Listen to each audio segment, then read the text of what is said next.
확실한 것, 내가 존재한다는 사실, 그리고 내가 인식하고 생각하고 있다는 사실, 이 사실로부터 이제 가장 확실한 것은 무엇인가를 하나씩 찾아나가기 시작하는데요. 그 과정을 통해서 데카르트는 또 한 가지의 확실한 것을 발견합니다. 그것은 인간의 인식은 언제나 불확실하지만 한 가지 확실한 것이 있다면 수학적 진리라는 겁니다. 예컨대 1 더하기 1은 2이다. 이 사실은 변하지 않습니다. 물론 뭐 이렇게 얘기하는 친구가 있을지도 모릅니다. 물방울 하나 더하기 물방울 하나는 하나일 수도 있지 않느냐. 맞는 이야기입니다. 하지만 여기에서 이제 1 더하기 1이라고 하는 것은 수학적 추상이지요. 그렇습니다. 수학적 추상 하나와 추상 하나를 더했을 때 그것은 추상 2개가 된다는 사실. 그 사실은 변하지 않는 사실입니다. 이것은 어린아이가 계산을 하든 어른이 계산을 하든 변하지 않는 사실이지요. 수학이라고 하는 것이 그렇습니다.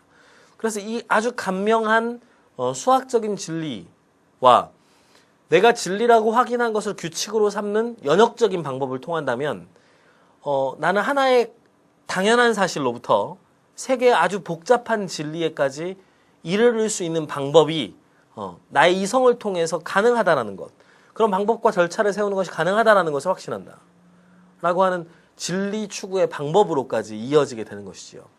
따라서 성찰에서 방법서설에 이르는 데카르트의 저서들은 그 인간의 사고, 인간의 이성, 그리고 세계 진리에 도달하는 방법에 대한 기본적인 철학적 전제들을 모두 포함하고 있습니다.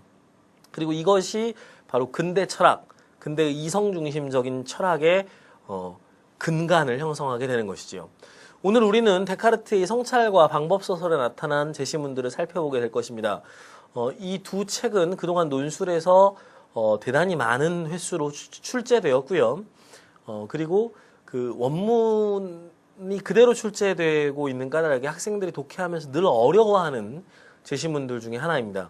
그래서 하나씩 차근차근 읽어보면서 여러분들이 독해에 대한 두려움을 떨치고 스스로 읽어낼 수 있는 능력들을 확인해내는 일이 오늘 우리 수업의 목표가 되겠습니다. 예, 그러면 데카르트 제시문으로 들어가 보도록 하죠.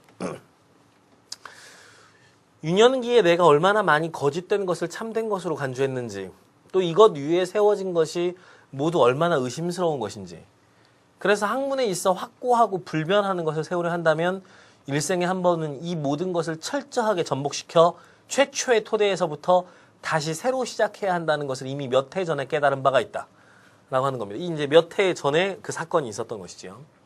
지금 이 이야기는 굉장히 중요한 게 하나 있습니다.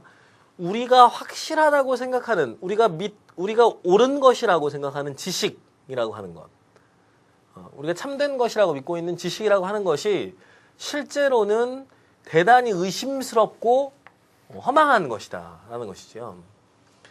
그래서 학문적인 정밀함을 위해서는 이 모든 참되다고 믿었던 것들을 다 부정하고 철저하게 전복시켜서 그 최초의 토대에서부터 가장 확실한 진리만을 찾아 나가보는 과정이 필요하다라는 것입니다. 그렇죠. 생각해보면 여러분들 어려서 이렇게 알고 있던 지식들이 실제로는 전혀 근거 없고 허망한 것이라는 것을 우리는 살면서 계속 확인하고 그렇게 하면서 우리의 지식들이 쌓여나가죠. 인간의 모든 학습의 과정이 사실 그 의심과 과거의 것에 대한 폐기로부터 이루어지는 것입니다. 더군다나 학문은 정확한 정밀성과 그리고 정확성을 중시해야 하기 때문에 학문적 진리를 추구함에 있어서는 그 어떤 것도 근거 없는 것, 그저 믿어진 것이어서는 안 되겠지요. 그래서 의심, 끝없는 의심을 바탕으로 해야 한다는 것입니다.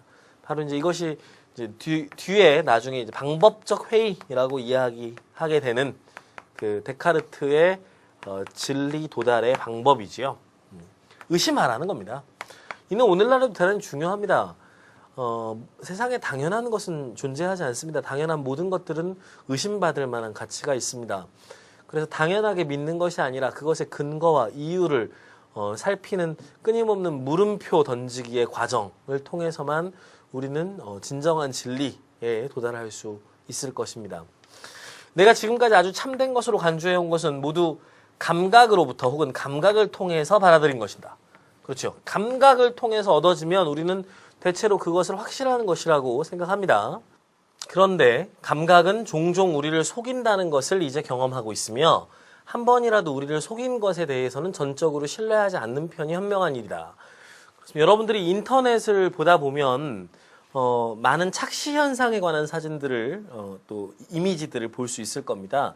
동일한 길이의 직선인데 두 개의 사선만으로도 우리는 이 동일한 길이의 직선 두 개를 다른 길이로 보이게 만들 수 있습니다. 이처럼 우리의 감각은 불확실한 것이지요. 그 상황이나 또 주변의 환경 등등에 따라서 언제든지 감각은 불확실한 정보를 우리에게 전달할 수 있습니다. 우리는 그것을 알고 있지요. 그렇기 때문에 우리를 언제든 속일 수 있는 감각이라면 이것을 신뢰하지 않는 편이 현명한 일이다라는 것입니다. 이 부분은 그 경험주의적인 그 진리의 인식 방법에 대한 배격이기도 합니다. 경험이라고 하는 것은 인간의 감각을 통해서 얻어지는 것이지요. 그런데 이 감각에 의해서 얻어진 것들을 배제하고 있기 때문에 인간의 경험은 진리의 토대가 되지 못한다라고 이야기하고 있는 것이지요. 예, 마저 가보지요. 그래서 나는 이제 진리의 원천인 전능한 신이 아니라 유능하고 교활한 악령이 온 힘을 다해 나를 속이려 하고 있다고 가정하겠다. 그렇죠. 악령이 나를 지배하고 있다고 가정하겠다. 또 하늘, 공기, 땅, 빛깔, 소리 및 모든 외적인 것은 섣불리 믿어버리는 내 마음을 농락하기 위해 악마가 사용하는 꿈의 환상일 뿐이라고 가정하겠다. 나는 또 손, 눈, 살, 피 어떠한 감관도 없으며 단지 이런 것을 갖고 있다고 잘못 믿고 있을 뿐이라고 생각하겠다. 그래서 아무 감각도 없는 존재라고 가정하자. 라는 것입니다. 그렇죠? 나는 집요하게 이런 성찰을 견지하겠다. 이렇게 하면 비록 어떤 참된 것을 인식할 수는 없을지라도 거짓된 것에 동의하지 않을 것, 또 저 기만자가 아무리 유능하고 교활하다 할지라도 내가 속임을 당하지 않도록 조심하는 것은 적어도 내가 확실히 할 수 있는 일이다 라는 겁니다. 그렇죠? 그래서 감각은 언제든지 다른 기만자, 악령과 같은 기만자에 의해서 조작될 수도 있고 또 확실하지 않을 수도 있기 때문에 그것을 다 끊어버릴 수 있는 것은 내가 확실한 것이 무엇인지를 알 수 있는 길이다 라는 겁니다. 극히 유능한 악의에 찬 기만자가 온 힘을 다해 나를 속이고 있다고 가정하는 지금, 앞에서 물체의 본성에 속한다고 말했던 것 가운데 어느 하나라도 내가 지금 갖고 있다고 확신할 수 있을까? 그러니까 이거 뭔가요? 내가 감각을 통해서 얻었던 물체의 본성에 대한 이해 중에 그 어떤 것도 확실한 것은 없다.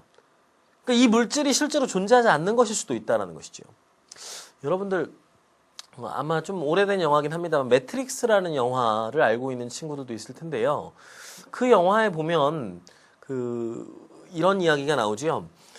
우리가 살고 있는 이 세계가 실제로 존재하는 세계가 아니라 아주 먼 미래에 이제 컴퓨터가 인간을 인큐베이터 안에 넣어서 인간의 의식을 조작을 함으로써 모든 사람들이 2000년대 초반에 지구상에 존재하고 있는 것